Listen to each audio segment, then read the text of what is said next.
For months, hundreds of Nigerian families lived with uncertainty.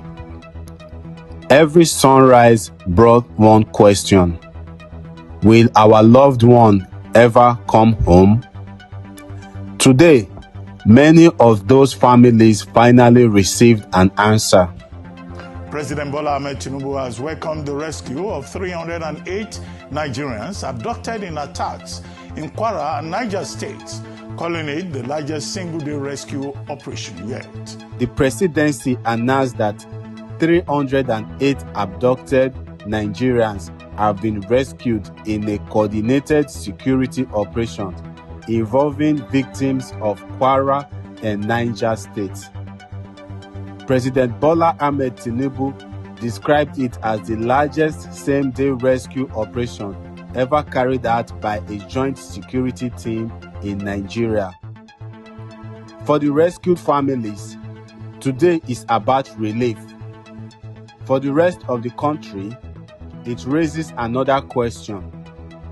Does the operation represent a genuine shift in Nigeria's fight against kidnapping?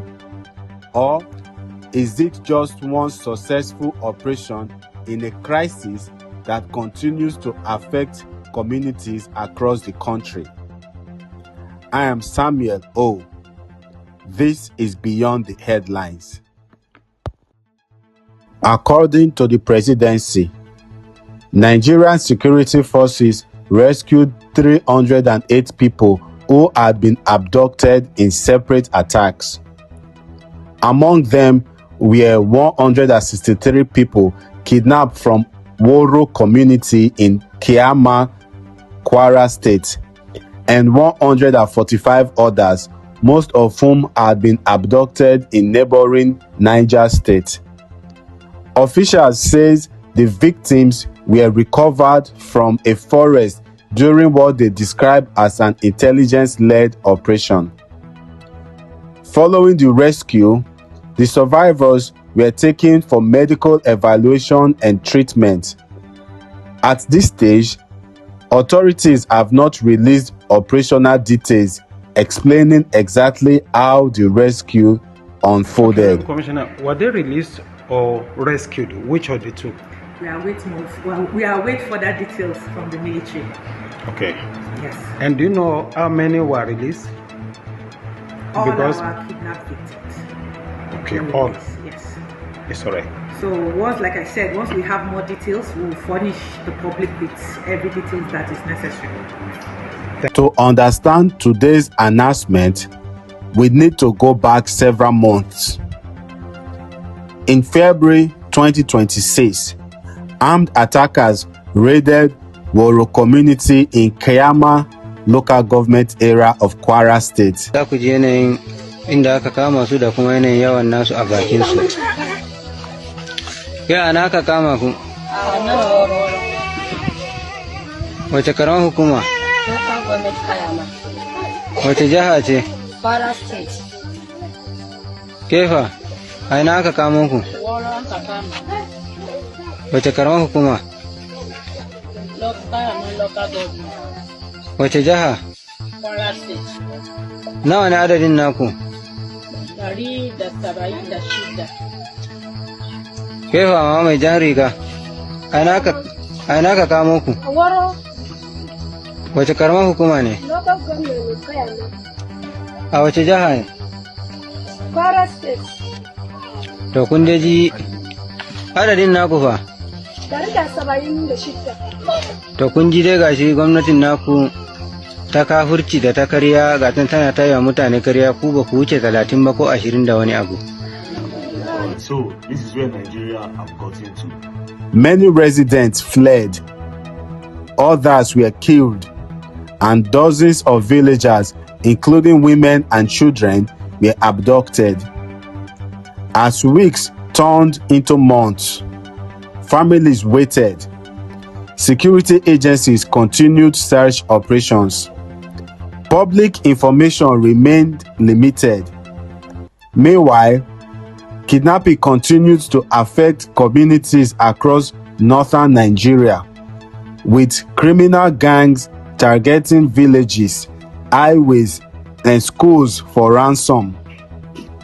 Then, on the 6th of August 2026, the presidency announced that 308 abductees had been released.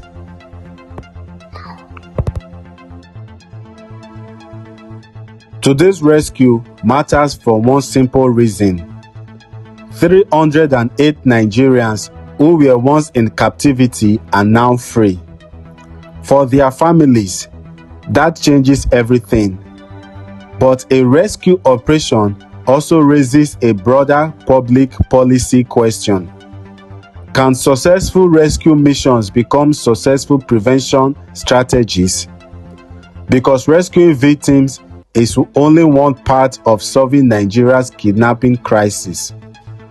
Preventing future abductions, protecting vulnerable communities, arresting those responsible, and securing convictions are equally important. Kidnapping remains one of Nigeria's most persistent security challenges. Across several northern states, armed groups have repeatedly targeted schools, villages, travelers, and farming communities. Their methods differ.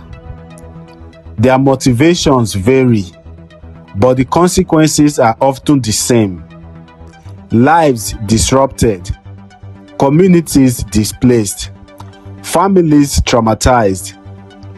Today's rescue offers hope. Whether it marks a lasting improvement will depend on what happens after today's headline. Today's story is ultimately about people.